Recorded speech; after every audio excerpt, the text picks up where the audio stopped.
A arte da sobrevivência. O jogo que ninguém te ensinou. Por que você trabalha mais que todo mundo? Mas quem é promovido é aquele colega que mal aparece no escritório. Por que você apresenta ideias brilhantes nas reuniões e 3 semanas depois, seu chefe apresenta a mesma ideia como se fosse dele? Por que você é honesto, competente, dedicado e continua no mesmo lugar há anos? A resposta vai doer. Porque você é inteligente, mas não sabe que está jogando um jogo. E pior, você está jogando com as cartas viradas para cima enquanto todo mundo ao seu redor esconde as suas... Deixa eu te contar uma história real que vai explicar tudo. Florença, 1512. A cidade acabou de passar por uma mudança brutal de poder. Os Médici voltaram ao controle depois de anos no exílio e agora querem vingança contra todos que apoiaram a república anterior. Nesse cenário de terror político, 2 homens enfrentam o mesmo perigo mortal, mas com resultados completamente opostos. O primeiro é Niccolo Maquiavel, funcionário público dedicado, trabalhador incansável, homem de princípios. Durante 14 anos, ele serviu a República de Florença com honestidade total. Escrevia relatórios detalhados, dava conselhos sinceros, nunca escondeu suas opiniões políticas. Quando os Médici voltaram ao poder, Maquiavel acreditou que sua competência e seu histórico de trabalho honesto o protegeriam. Ele estava errado. Maquiavel foi preso, acusado de conspiração, torturado com a técnica da corda, onde amarram seus pulsos atrás das costas, te suspendem no ar e deixam cair bruscamente várias vezes até seus ombros deslocarem e os ligamentos rasgarem. Depois da tortura, foi expulso de Florença, proibido de exercer qualquer cargo público, e passou o resto da vida pedindo migalhas aos mesmos Médici que o destruíram. O segundo homem é Francesco Vettori, diplomata mediano, sem o brilho intelectual de Maquiavel, mas com algo muito mais valioso. Ele entendia o jogo. Vettori também tinha servido à República, também poderia ser considerado inimigo dos Médici, mas Vettori nunca deixou claro onde estava sua lealdade real. Ele mantinha conversas com todos os lados, nunca se comprometia totalmente em seus relatórios, sempre deixava espaço para interpretação. Quando os Médici voltaram, Vettori não precisou correr nem se esconder. Ele simplesmente ajustou seu discurso, destacou os momentos em que tinha sido prudente com as políticas republicanas e, em poucos meses, estava jantando com os Médici como embaixador em Roma, enquanto Maquiavel apodrecia no exílio. Vettori construía uma carreira brilhante. A diferença entre esses 2 homens não era a inteligência. Maquiavel era infinitamente mais brilhante. A diferença não era trabalho. Ambos eram dedicados. A diferença era que Vettori entendia uma verdade que Maquiavel só aprendeu tarde demais. Quando você mostra todas as suas cartas, você dá ao outro exatamente a arma que ele precisa para te destruir. Pensa comigo. Quando você é transparente demais no trabalho, quando você fala abertamente sobre suas ambições, quando você critica o chefe em reuniões, achando que está sendo corajoso e honesto, quando você explica detalhadamente como chegou àquela solução genial, o que você está fazendo? Está entregando um manual de instruções para qualquer um que queira te sabotar, te copiar ou te eliminar. Você acha que está construindo confiança, mas na verdade está construindo vulnerabilidade, porque as pessoas não respeitam honestidade. Elas respeitam resultados que não conseguem explicar totalmente. Elas respeitam quem tem algo que não conseguem decifrar. Vou ser ainda mais direto. O mundo empresarial, o mundo político, até suas relações pessoais não funcionam pela lógica da justiça. Eles funcionam pela lógica do poder. E poder vem de assimetria de informação. Quando seu colega de trabalho pergunta como você conseguiu fechar aquele contrato, e você, todo orgulhoso, explica sua estratégia inteira, você acabou de transferir seu valor para ele. Na próxima vez, ele vai usar sua técnica e você vai se perguntar por que parou de receber crédito. Quando você conta para seus amigos que está estudando para mudar de carreira, e eles começam a te desencorajar, dizendo que é arriscado, que você deveria ser mais realista, você acha que é preocupação genuína? Não! É medo de que você saia do lugar onde eles possam te controlar emocionalmente. É medo de que você cresça e eles fiquem para trás. Aqui está o erro mortal que a maioria comete.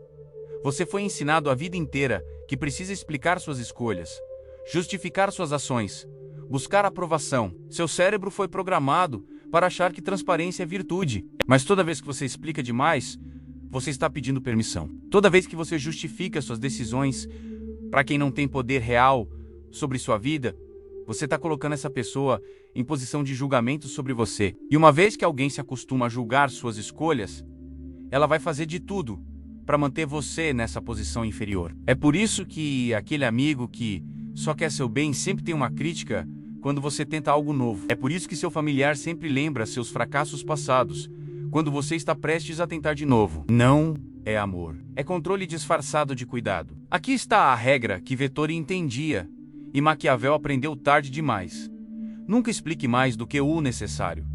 Nunca revele sua estratégia completa. Nunca entregue suas vulnerabilidades de graça. Quando alguém te pergunta por que você fez isso, a resposta não precisa ser uma autobiografia. Pode ser: achei que fazia sentido no momento. E ponto. Sem elaborar, sem se justificar, sem pedir validação. Quando te perguntam sobre seus planos futuros, você não precisa detalhar cada passo. Estou avaliando algumas possibilidades. É uma resposta completa. Isso não é mentir.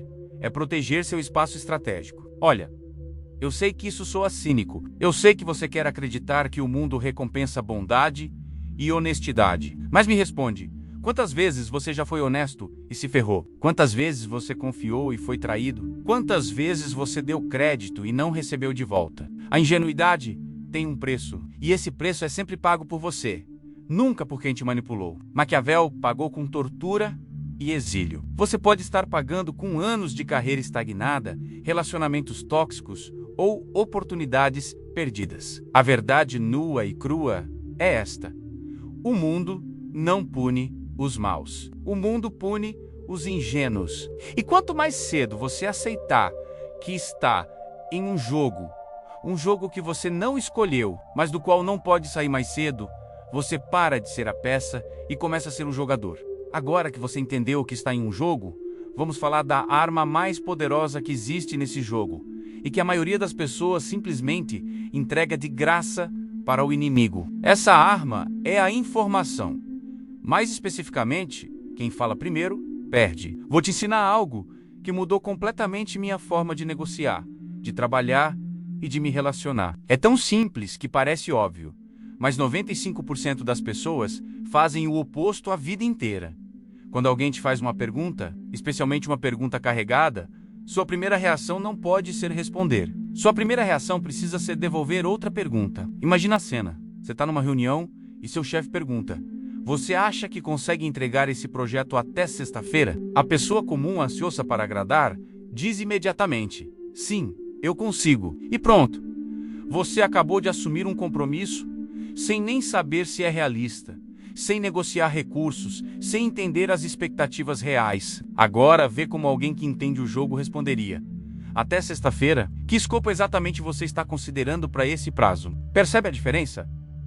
Você não disse sim, não disse não. Você devolveu a pergunta e agora quem precisa se expor é o outro lado. Enquanto seu chefe explica o que ele espera, você está ganhando 3 coisas: tempo para pensar, informação sobre as prioridades dele e poder de negociação. Essa técnica funciona em tudo.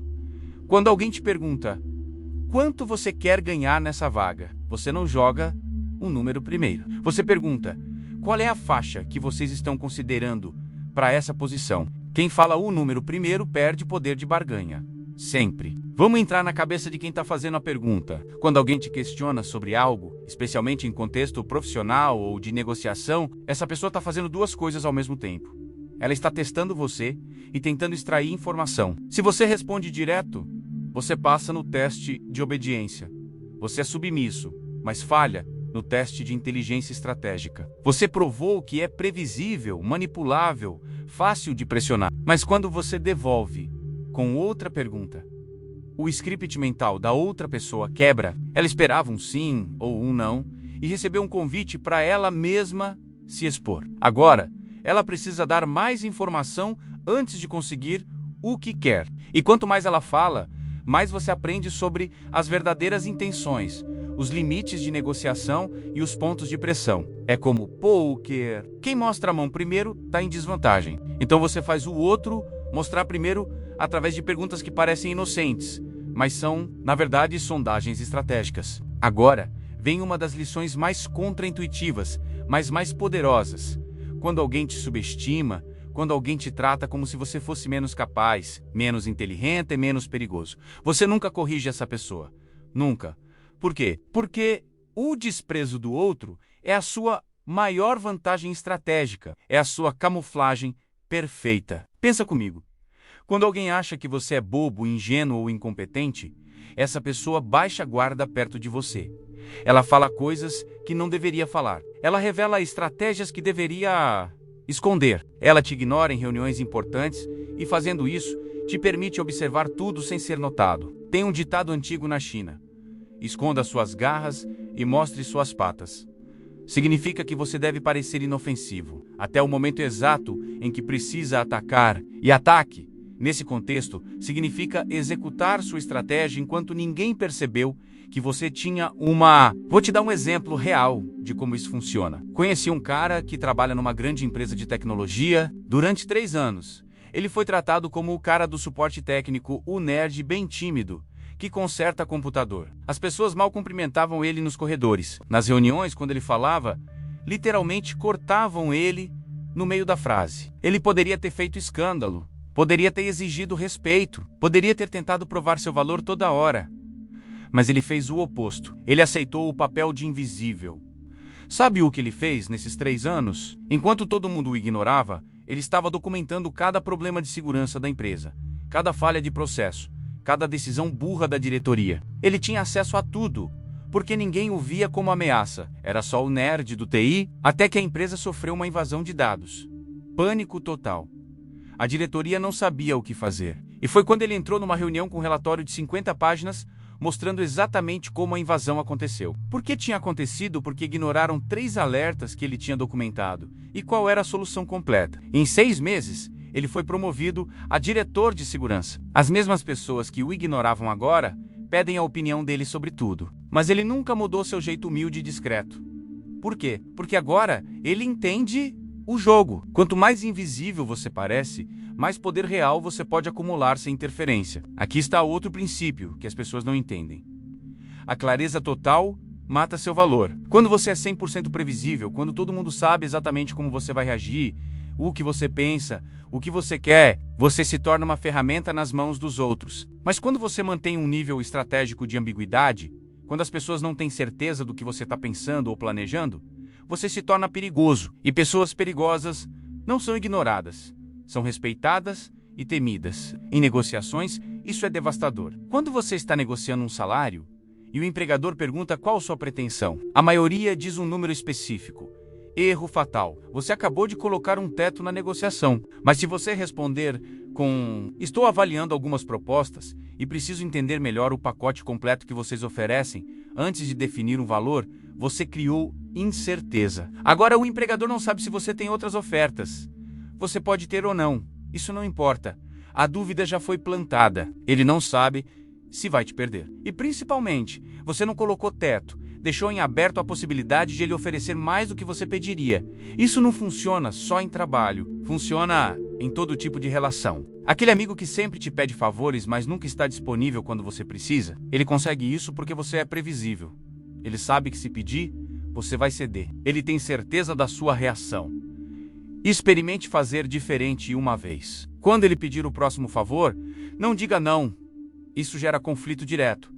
Mas também não diga sim imediatamente. Diga, deixa eu ver minha agenda e te confirmo depois. E depois, simplesmente não confirme tão rápido. Deixe ele na incerteza. Sabe o que vai acontecer? Uma de duas. Ou ele vai valorizar mais seus favores porque percebeu que você não é garantido, ou ele vai procurar outra pessoa mais fácil de manipular e você se livra de um parasita. Nos 2 casos, você ganhou. Políticos profissionais dominam essa técnica. Você já reparou como em entrevistas eles conseguem falar por 5 minutos sem responder à pergunta que foi feita? Não é burrice, é habilidade. Eles usam o que eu chamo de ponte de assunto. Quando perguntam sobre algo comprometedor, eles dizem: essa é uma questão importante, mas o que realmente precisamos discutir é... E aí mudam completamente de assunto. Você não precisa ser tão óbvio quanto um político, mas pode usar a mesma estrutura. Quando alguém te faz uma pergunta invasiva ou manipuladora, você não precisa responder. Você pode dizer: entendo sua curiosidade, mas o que é mais relevante aqui é... e direcionar para onde você quer. Por último, a arma mais subestimada de todas: o silêncio.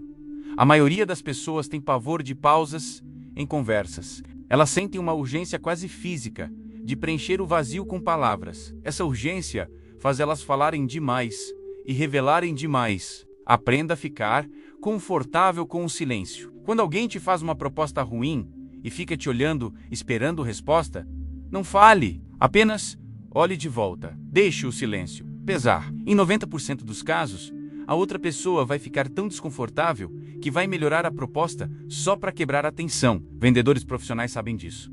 Depois de dar o preço, eles calam a boca. Quem falar primeiro depois do preço, perde. Se o cliente falar é muito caro, o vendedor já sabe que tem espaço para negociar. Se o vendedor falar primeiro tentando justificar o preço, ele mostrou fraqueza. Controle de informação não é sobre mentir, é sobre economia estratégica da verdade. É sobre fazer o outro trabalhar mais para extrair o que quer de você. É sobre transformar cada interação numa micronegociação onde você nunca é a primeira pessoa a revelar sua posição real. E principalmente, é sobre entender que em um mundo onde todo mundo fala demais, quem domina o silêncio estratégico domina o jogo. Vamos falar de um dos personagens mais fascinantes e brutais da história.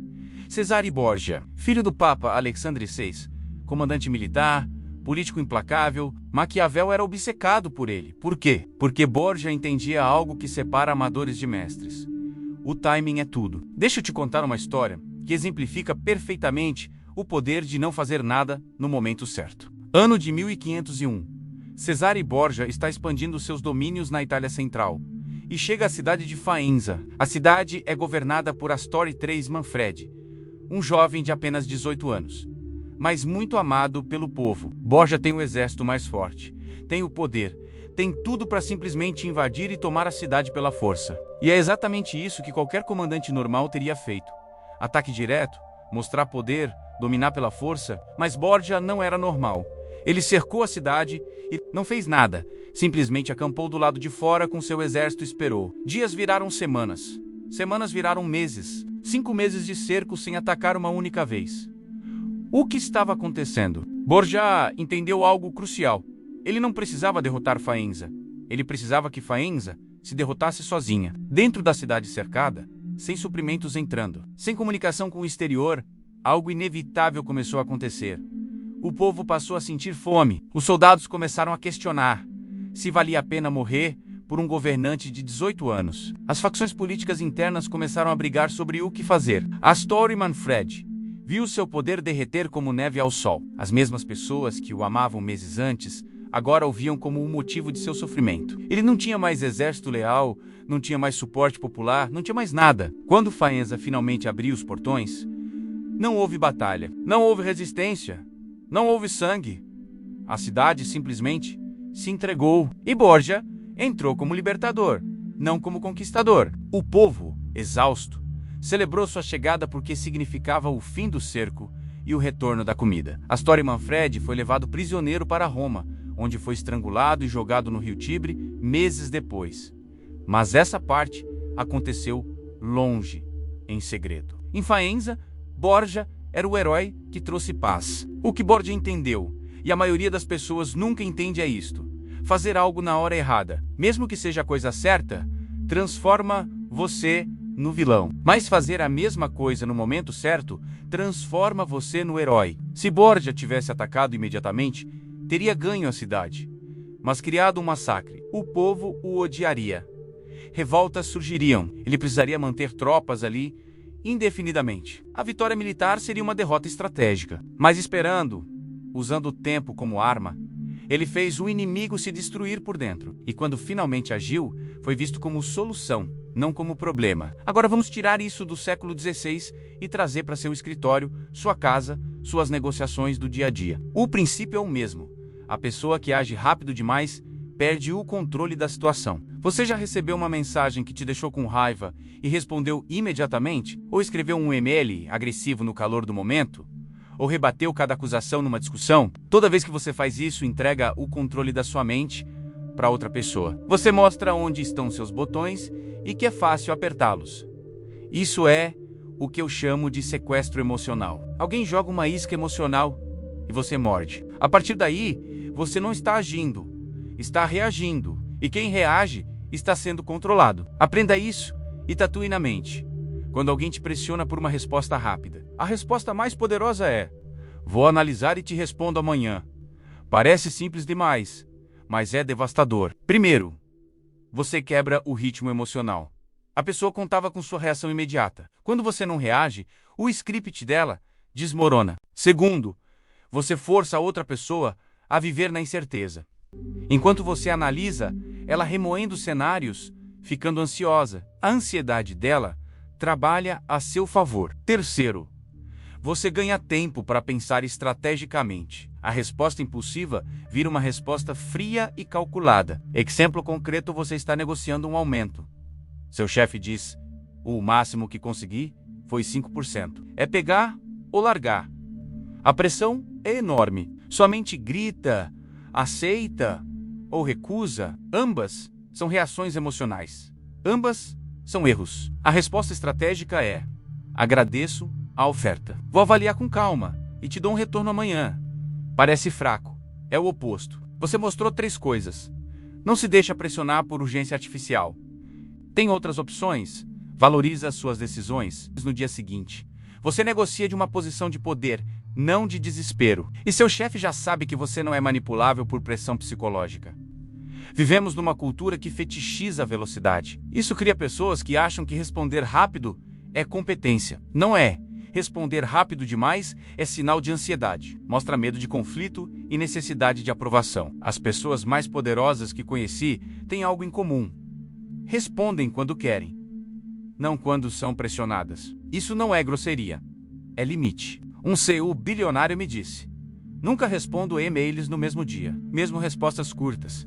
Assim, as pessoas aprendem que ele não dança conforme a música delas. Voltando a Borja, ele não esperou apenas para cansar o inimigo. Ele esperou para observá-lo. Durante o cerco, viu quem negociaria traição, quem tinha poder real, onde estavam as divisões internas. Quando entrou, tinha um mapa completo do poder. Você pode fazer o mesmo. Quando alguém te ataca publicamente, seu instinto é se defender.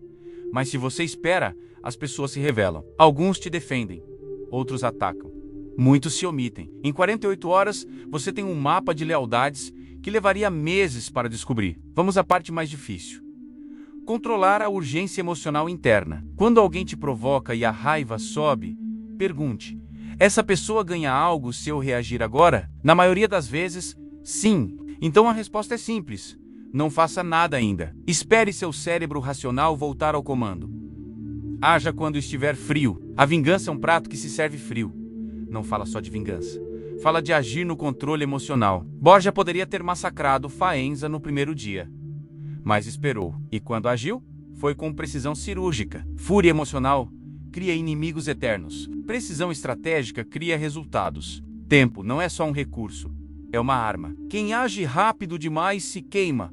Quem age devagar demais perde a chance. O mestre age quando o momento está maduro. Borja conquistou uma cidade sem disparar uma flecha. Você pode conquistar uma negociação, um conflito ou uma mudança de carreira do mesmo jeito, deixando o tempo trabalhar enquanto todos acham que você está parado. Vamos falar da verdade mais brutal sobre poder. A pessoa que você vê no comando, raramente, é quem realmente manda. Em toda organização, família ou grupo social, existe uma diferença entre autoridade formal e poder real. E quem não entende essa diferença está jogando o jogo errado. Deixa eu te explicar com um exemplo que faz tudo clicar. Florença, final do século XV. Oficialmente, Florença era uma república, tinha eleições, um conselho de cidadãos, toda a estrutura democrática no papel. O líder oficial mudava constantemente por votação. Mas quem realmente mandava? Lorenzo de Médici, um banqueiro que nunca ocupou o cargo oficial. Não era prefeito, governador, nem presidente, de nada. Na estrutura formal, era apenas um cidadão rico, mas Lorenzo controlava o dinheiro que financiava a cidade. Tinha relacionamentos com líderes europeus. Quando surgiu um problema, ele não convocava reuniões públicas. Convidava as pessoas certas para jantar em sua casa. As decisões eram tomadas à mesa, entre vinho e conversas casuais.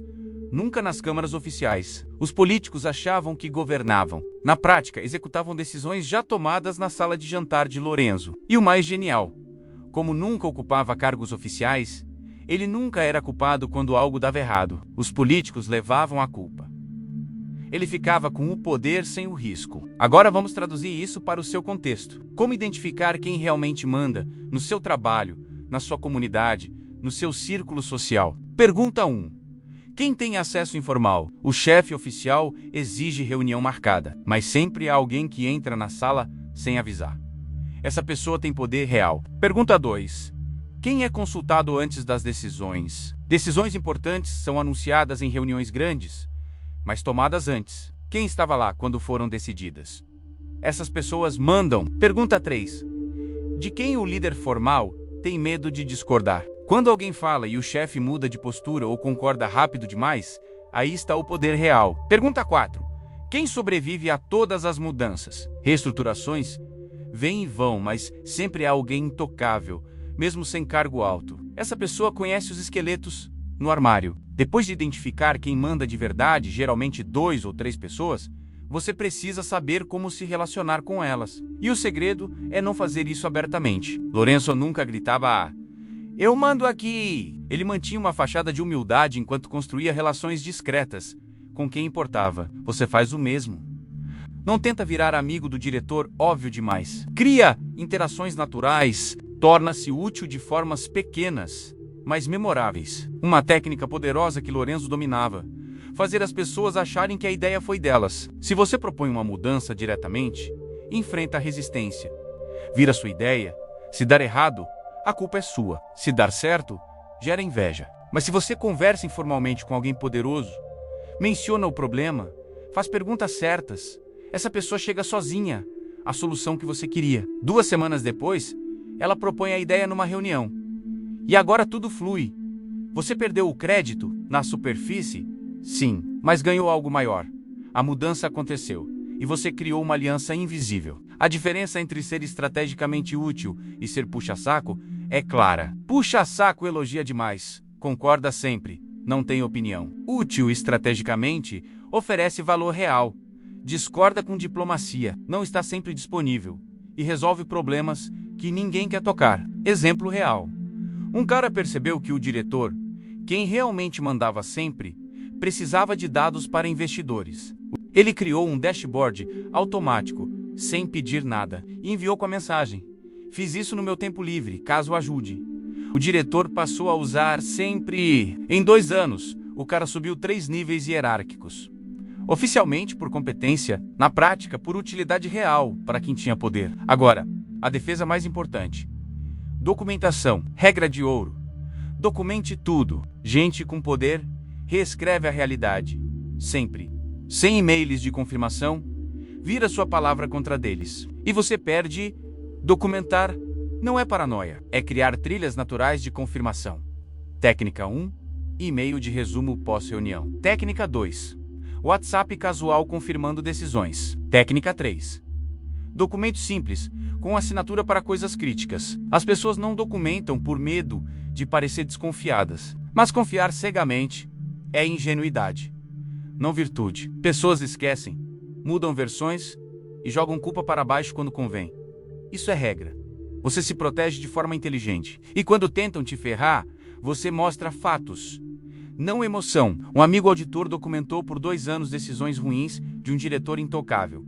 Quando a liderança mudou, ele apresentou os fatos. O diretor foi demitido em 1 semana. Lição: paciência, mais documentação, poder silencioso. Ao jogar esse jogo conscientemente, coisas mudam. Você perde amizades, perde ilusões, às vezes se sente isolado, mas ganha respeito real, controle, resultados. Enquanto outros reclamam da injustiça do mundo, você constrói poder, alianças e proteção. O jogo existe.